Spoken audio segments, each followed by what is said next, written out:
Man, Achilles, man, why you come over here talking that stuff, man? I never said such a thing. I never said that.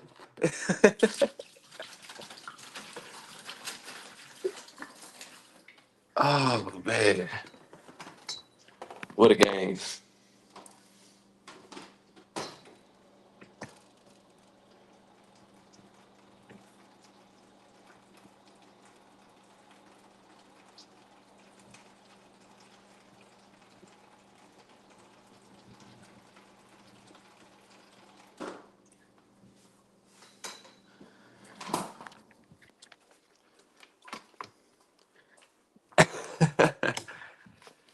First things first. Yeah, make sure y'all get some water in your system. The Cowboys tend to do that to you. They tend to, you know, cause you to get a little dehydrated. Look, man, I said Dak Prescott was probably not eager to run anymore. You said, and I quote, he broke his leg. He ain't the. Hey, man, you gonna have people over here thinking I'm not a Dak Prescott fan. First of all, I'm the biggest Dak Prescott fan. But I did say I'm giving up on him running the way we see other quarterbacks run because he not only broke his leg, but he also tore his hamstring. So I'm like, okay, given that he's not going to take off 4 or 5 times a game, but he did. Hey, Achilles, did you notice that last run? He didn't even throw it to CD, who was right there. He could have flipped it to CD. It was almost like, nah, bruh. Not only do I need to prove to myself and the world that I can do this, I don't know if I even trust you to even catch this ball in the. I don't know. I kind of read something into that.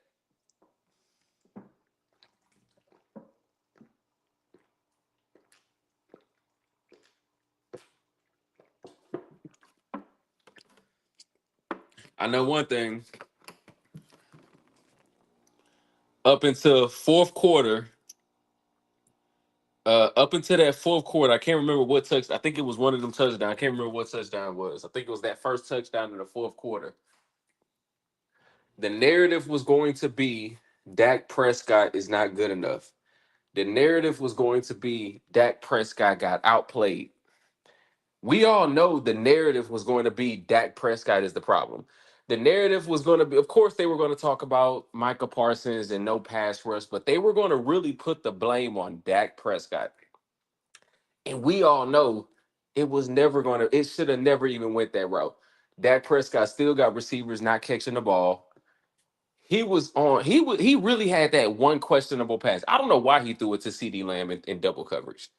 I have no clue why he threw it to CD Lamb in double coverage. I don't know why he did that. From Wilson to Wilson, best class of the day. Look, man, that was a good game, man. It really was a good game. And it sucks because the Dak Prescott interception was uncalled for, but the Russell Wilson one was worse. It was like, bruh, you forcing it now. You know what I'm saying? At first you were throwing it because you knew in it, you believed it. That interception, he forced it. So that was unfortunate, but we needed it. We really, really needed that. I'm starting to get back a little worried about Eberflus. I'm You took the words out of my mouth. Look, that's what we need to talk about. So let's break it down. This defense. Let's break down this defense. Are the Dallas Cowboys defense uh what are we missing? We are missing a pass. We're missing an elite pass rusher. I will give you that. I will give you we don't have a elite pass rusher, but I don't think we need Mike. We don't need a Michael Parsons. If you give me Jadeveon Clowney with this same crop of guys, we're good enough. The issue with me with Eberflus, and I know you're getting the same place I'm getting, is where are the adjustments at, bro? Like, how do you lose a game last game? How do you lose the game the same way you were losing it in the first quarter? Meaning, Jalen Hurts was scrambling in the first, second, and third, and you still found a way to lose that game off of Jalen Hurts scramble. That seems like Eberflus is not making adjustments. And a lot of people can say they got less aggressive last week in that second half, which is why they look better. And you can definitely say that because look how they look this week. So I'm not too happy about Eberflus because how does Trayvon Diggs get beat multiple times the same way? How? How does that happen? It's not like the call wasn't there. So now it's like Achilles. What do we do, Achilles? Do we say the coach is not putting him in the right position because the commentators clearly said it was cover three. So it's like, okay, if it's cover three, the corner's supposed to be playing back third. Why is he not playing his responsibility? So it's like, is that Eberflus or is that Trayvon Diggs just and this is something Trayvon Diggs has, and maybe this is it too. Trayvon Diggs is used to playing on a defense where the pass rush was there in 2, 3 seconds. Maybe Trayvon Diggs needs to adjust to playing with the defense where the pass rush is not going to be elite. The pass rush is going to be just good enough, but the pass rush is going to be relying on you, Trayvon. You, Elam. The pass rush is relying on y'all covering so we can get there. Versus when Micah was there, the pass rush wasn't relying on anybody. It was just, hey, we're going to go eat. Y'all just sit on routes. Trayvon is still sitting on routes, and we don't have Micah. So I don't get it, and I don't get it because he did this not just once. You give Trayvon that first one. That was the same Trayvon Diggs we saw rookie year, right? We give you that first one. We can't give you the second one. We can't give you that because it's your responsibility. So I don't know if I blame Eberflus because let's look at it this way too, Achilles. How was the run defense? I think the run defense was decent. How did Kenneth Murray look this game? And you know me, I've been hard on these linebackers.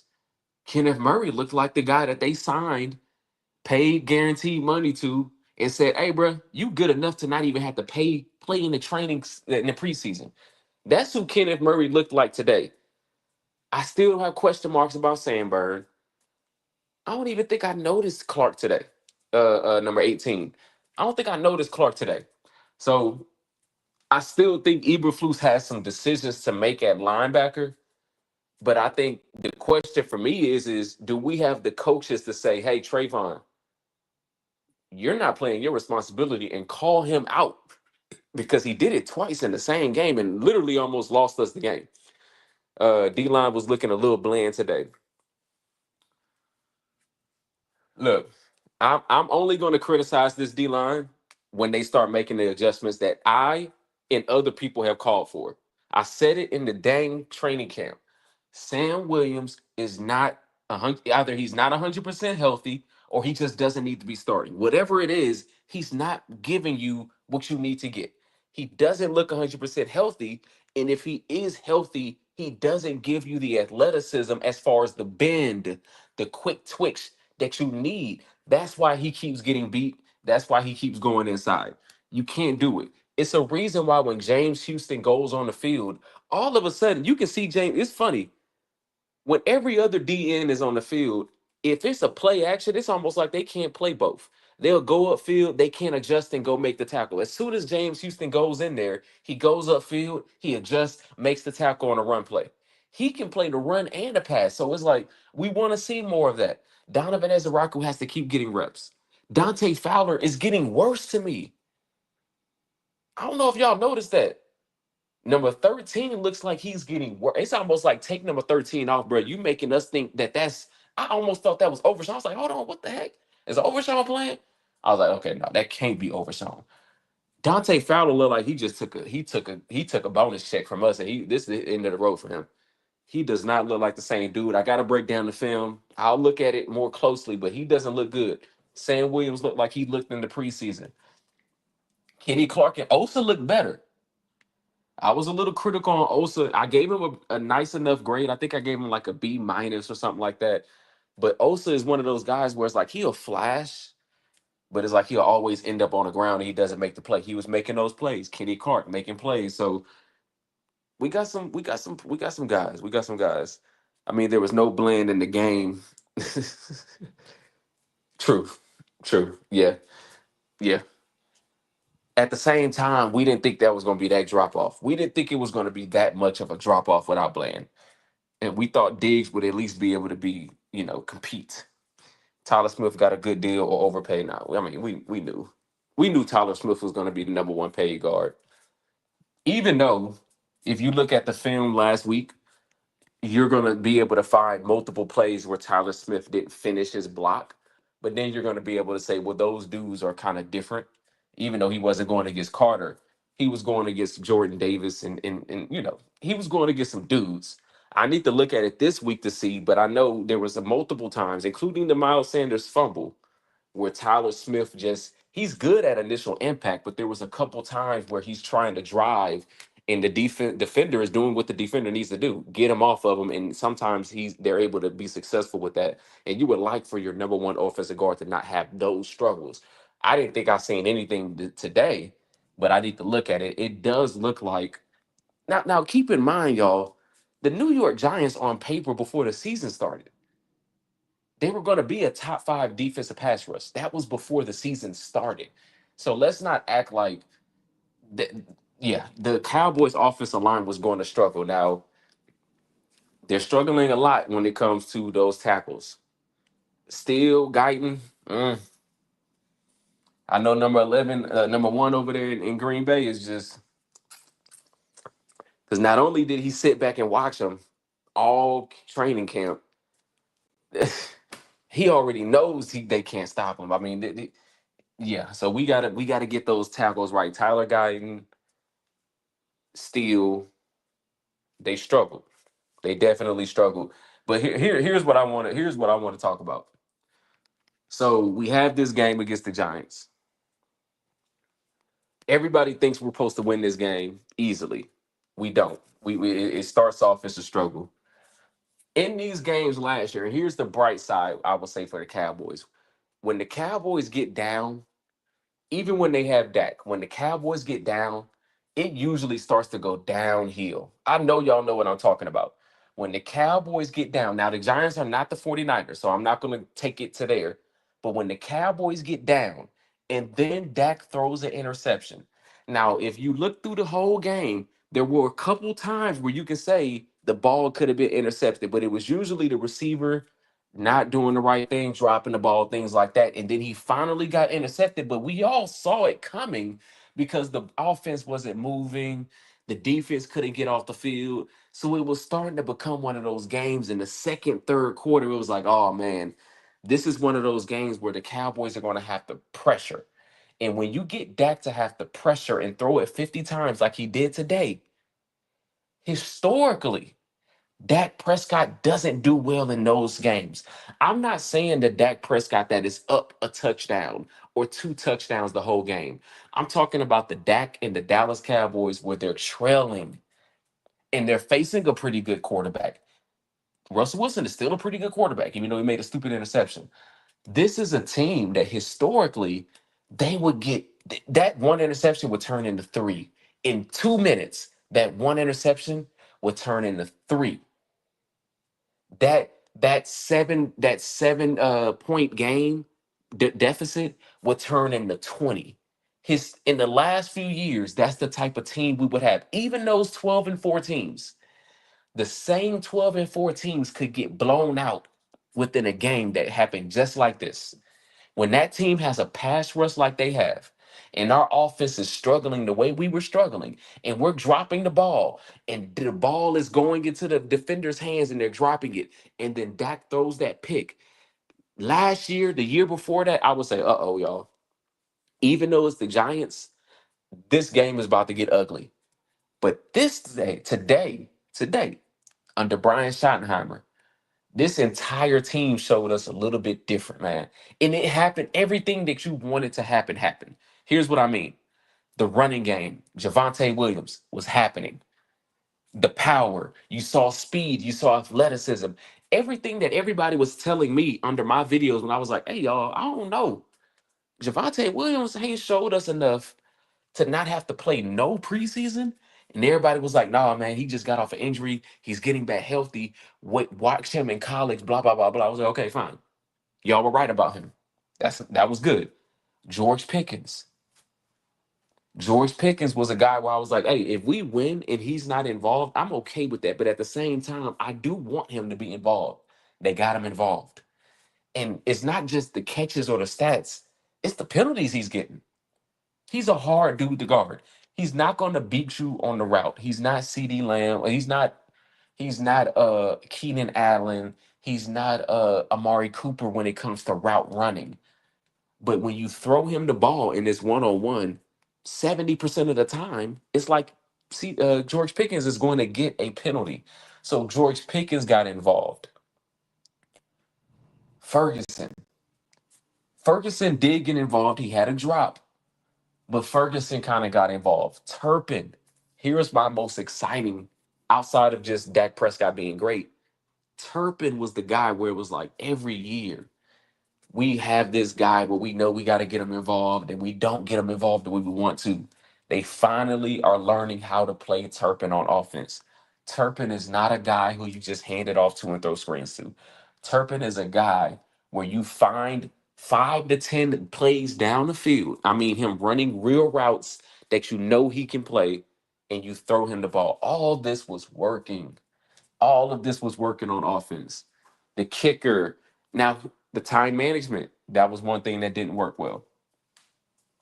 Speaking to Achilles, speaking to the coaching, how do we have poor management, time clock management twice, right? It happened in the first half and it happened in the second half, I believe, or at least happened 2 times in the first half. It was bad. So how does that happen? So it was, look, my main thing that I want to do tonight and what I'm going to be doing moving forward is, y'all know me, I'm a Dak Prescott fan. So anytime I'm watching these games, I'm looking for Dak Prescott to show why he's top five, why he's top 10. Because everybody who watches the Cowboys are trying to figure out a way to take him out of the top five, out of the top 10. Dak Prescott won this game. Dak Prescott won this game despite the drop passes, despite the penalty, despite all that. Dak Prescott made the passes in the fourth quarter and in overtime to win this game. What are they going to say this time? What are they going to say this time? I don't know. I don't know. I don't know what they're going to say this time, but I know one thing. In Dak, I trust. In Dak, I trust, man. That was a game, man, and that was the game that we needed Dak Prescott to win, because Dak Prescott played last week good enough to win. He played good enough to win last week, but he ended up we didn't get the win. There was no way that he can come in and not play a good game against the Giants. We had to win it. We had to win it. Elam and Donovan shaking my head. What did Donovan do? I didn't even see it. I know Elam gave up some passes. What did Ezraku do? Maybe the answer to that is he didn't do anything. I don't think I really noticed Donovan Ezraku today. I don't think I noticed Donovan Ezraku today. Yeah. So what do we do, y'all? So I think we can all agree we don't have a Donovan Ezraku is not going to be an elite pass rusher his first year. Dante Fowler is not an elite pass rusher, at least right now. Sam Williams is not back to where he was his first 2 years. James Houston is still a really good pass rusher. Marshawn Nealon is not going to be an elite pass rusher. We know this. So if we don't have any elite pass rushers, what do we do? Now, Jadeveon Clowney came in. Jadeveon Clowney is not elite. But if you say, Jadeveon, go play third line, go give us 15 to 20 plays, Jadeveon Clowney is a better pass rusher than we currently have. So when you hear all the reports about Jadeveon Clowney telling the Cowboys, Jadeveon Clowney told the Cowboys, I want to wait. That was a good play by him, because he knows If the Cowboys go against the Giants and they struggle against going against the pass, ching ching. They were trying to give me 3 million. Okay, I'm asking for five now. Or they were trying to pay me five. I'm asking for seven. Right. So that was a smart move by Jadavion to wait another week. Just it's no rush. He's 32 years old. He knows how to put his hand in the dirt and go get the quarterback. Now he also knows that the Cowboys know not only do they want him, they want me. Now they need me. Because that's what the Cowboys coaches are leaving this game as. You know what, y'all? We can't afford to go 2 more weeks without a better pass rush. We gotta have it. D is down bad. Yeah, man. What's up? Beat you up. What's up, man? Appreciate you joining. Yeah, yeah. Eberflus got a lot to show us. He got a lot to show us. There was a whole lot of talk about these pressure, designing pressure. In week one against the Eagles, when they blitzed, it worked. But we only blitzed like 3, 4 times. It was like rare. If you knew that you wanted to design pressures when you traded Micah, why are we not seeing more of this? Right? Like, why are we not seeing more of this? I don't know how many times they blitzed today. It wasn't a lot. So it's like, what are we trying to prove here? That we have a good enough pass rush? We don't have a good enough pass rush. That's clear. There's a lot that we just don't have it. We don't have enough pass rushers. So let's blitz like we said we were gonna do. Let's design those blitzes and let's go ahead and bring in Jadavion, man. Let's just go ahead and bring him in. Donovan Wilson in coverage. Besides that, give me interception. Look, I don't wanna talk down on somebody who we already knew what their weakness is, right? Like if you tell me Malik Hooker struggled in coverage, I'm gonna ask the question, well, why is Malik Hooker starting? Because to me, Malik Hooker was your coverage safety. If you tell me Donovan Wilson is coming downhill and missing tackles, I'm going to say, why is Donovan Wilson starting? Because to me, that's his role, right? So now I'm going to ask, why is Donovan Wilson in coverage? He wasn't in coverage. He wasn't getting beat last week. Now maybe that's just on Jalen Hurts. I don't know. But why is Donovan Wilson in coverage? I asked that question last week because I was like, how come when I'm watching film, Malik Hooker is the one coming downhill making all the tackles? Why is Donovan Wilson in coverage? Well, guess what? They found him. The Giants asked the same thing. Why is Donovan Wilson in coverage? I thought he was more like a in the box type player. This is what happens. I don't know, and you know what? And I know you're probably talking about those big plays. I don't even know if that's on Donovan Wilson. I don't know if that's on Donovan Wilson. I think some of that is on these cornerbacks, just like Trayvon, just thinking that he's playing with Micah, thinking that he only has 2 seconds. No, bruh. You got to cover for 4 seconds now. You don't have Micah no more. That ball is coming out slow. You know what I'm saying? So he got to understand that. And I think that's an adjustment that they can make. It's always easier to make adjustments after a win. All right. So we can say deep down, we can be like, hey, y'all, the Cowboys didn't play that big. It was just two big plays. Like, you know what I'm saying? We can try to make that claim that it was just poor defensive